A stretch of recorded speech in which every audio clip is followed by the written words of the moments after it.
Subscribe to Upskill with Ritzy and click the bell icon for more notification on infotainment and education videos. नमस्ते, ओम साई राम। किरण बहन और उनके पति किशन भाई एक शहर में रहते थे। वैसे तो दोनों का एक दूसरे के प्रति गहरा प्रेम भाव था, परंतु किशन भाई का स्वभाव झगड़ालू था। अड़ोसी पड़ोसी भी उनके स्वभाव से परेशान थे। लेकिन किरण बहन धार्मिक स्वभाव की थी, भगवान पर विश्वास रखती एवं बिना कुछ कहे सब कुछ सह लेती। धीरे धीरे उनके पति का रोजगार ठप हो गया, कुछ भी कमाई न होती थी। अब किशन भाई दिन भर घर पर ही रहते। घर में पड़े पड़े उनका स्वभाव और भी अधिक चिड़चिड़ा हो गया। एक दिन दोपहर को एक वृद्ध दरवाजे पर आकर खड़ा हो गया। चेहरे पर गजब का तेज था। आकर वृद्ध ने दाल चावल की मांग की। किरण बहन ने दाल चावल दिए और दोनों हाथों से उस वृद्ध बाबा को नमस्कार किया। वृद्ध ने कहा, साईं सुखी रखे। किरण बहन ने कहा कि महाराज, सुख किस्मत में ही नहीं है, फिर मिलेगा कैसे?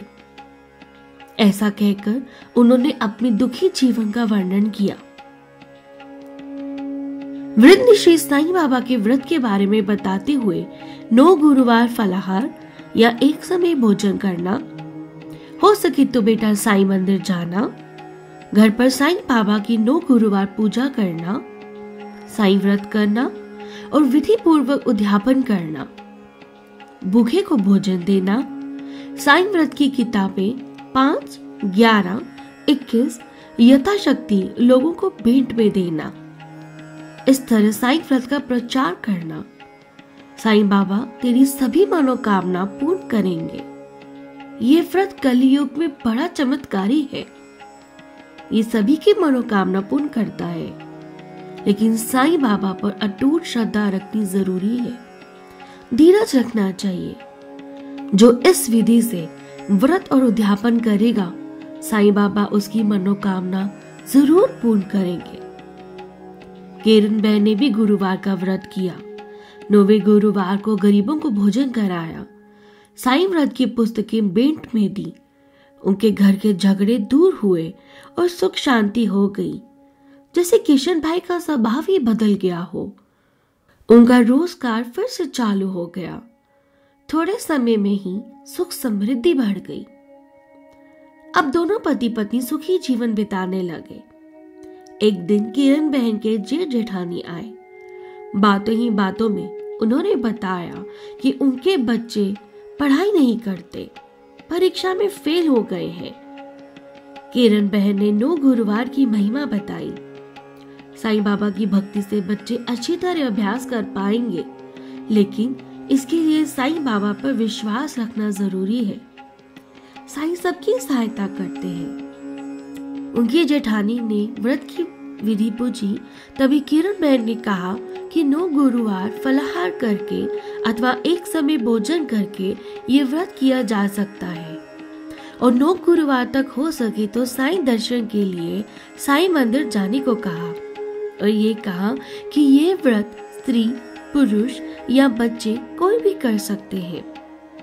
9 गुरुवार साईं फोटो की पूजा करना, फूल चढ़ाना, दीपक, अगरबत्ती आदि करना, प्रसाद चढ़ाना एवं साईं बाबा का स्मरण करना, आरती करना आदि की विधि बताई। साईं व्रत कथा, साईं स्मरण, साईं चालीसा आदि का पाठ करना। 9वें गुरुवार को गरीबों को भोजन देना। 9वें गुरुवार को साईं व्रत की किताबें अपने सगे संबंधी, अड़ोसी पड़ोसी को भेंट में देना। सूरत से उनकी जेठानी का थोड़े दिनों बाद पत्र आया कि उनके बच्चे साईं व्रत करने लगे हैं और बहुत मन लगाकर पढ़ते हैं।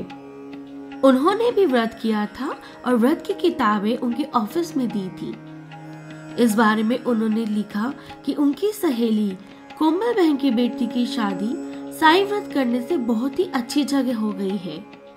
उनके पड़ोसी के गहनों का डब्बा गुम हो गया था। वह साईं व्रत की महिमा के कारण 2 महीने के बाद मिल गया। ऐसा अद्भुत चमत्कार हुआ था।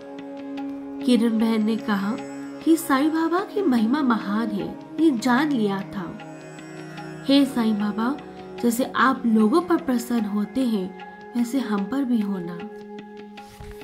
Thank you so much guys for watching this video. If you loved it, kindly like and share. And yes, you can connect to me in the comment section below.